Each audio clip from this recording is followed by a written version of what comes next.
Good morning ka-friend chef. Today's video ay magluluto tayo ng pork sisig.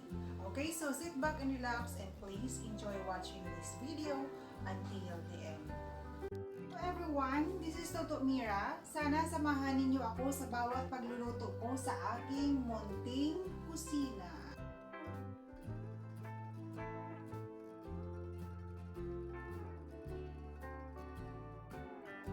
Ingredients, meron tayo ditong 1/2 kilo na liempo. Minarinate ko na siya overnight. Meron tayo ditong sibuyas, 2 siling haba, 2 calamansi, 1 itlog, 1 tablespoon na butter. Meron tayo ditong laurel saka pamintang buo. Meron tayo ditong liver spread, mayonnaise, cooking oil, and of course, salt and pepper. Okay ka-friend chef, let's do the rock and roll. Chef, meron tayo ditong kumukulong tubig. Ilagay natin yung ating marinated na pork liempo.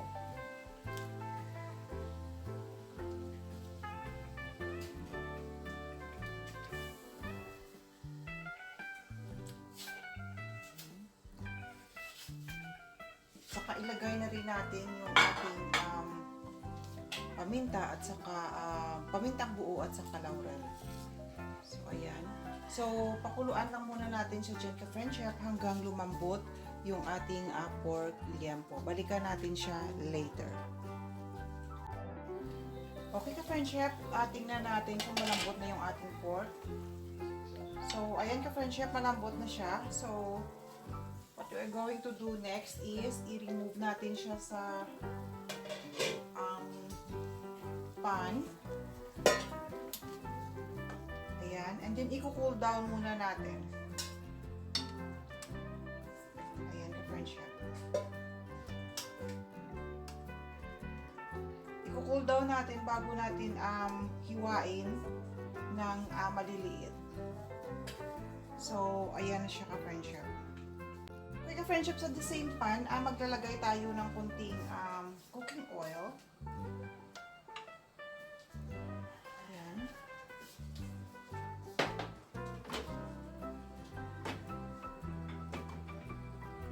Ito natin yung ating pinakuluang liempo.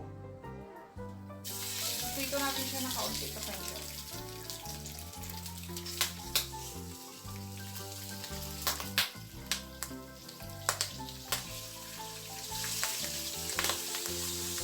At this point ka-friend chef, pwede na natin i-remove yung ating pinakuluang pork liempo na pinirito natin.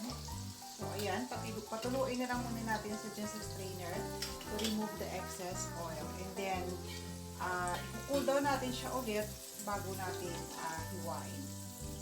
So, ayan na siya ka-friend chef. So, ka-friend chef, yung ating piniritong pork liempo, nag-cool down na siya. So, maaari na natin siyang hiwain sa maliliit.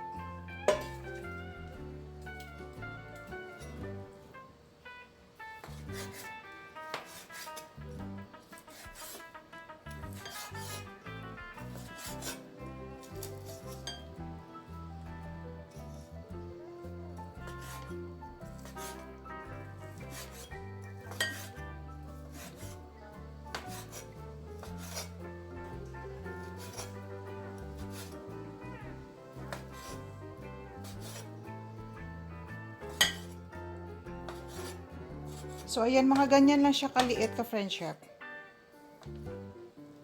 So, ganyan.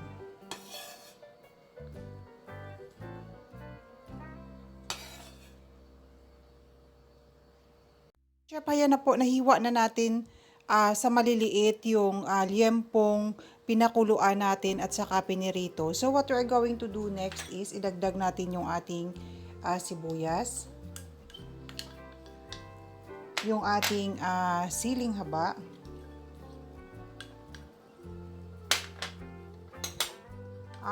ilagay natin yung ating liver spread.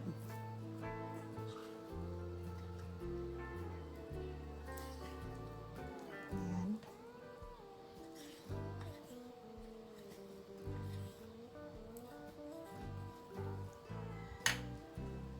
At saka maglagay tayo ng mayonnaise.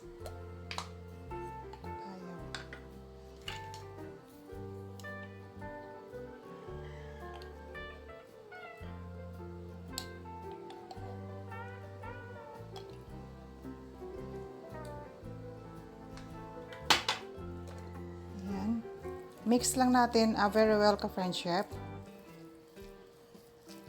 Pwede na rin tayong maglagay ng konting asin.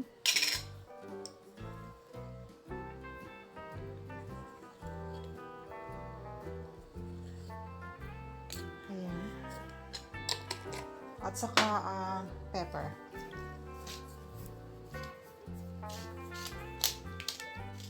French chef, sa the same pan, ilagay natin yung ating mixture. Initin na lang muna natin siya ng at least 5 to 6 minutes ka-French chef.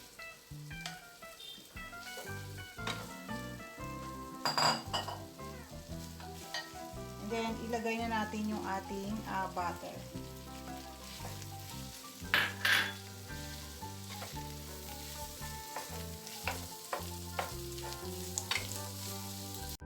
French chef, ready for serving na yung ating pork sisig.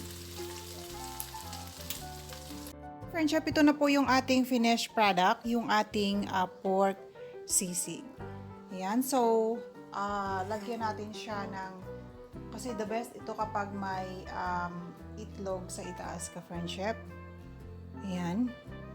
And then, lagyan natin siya ng calamansi.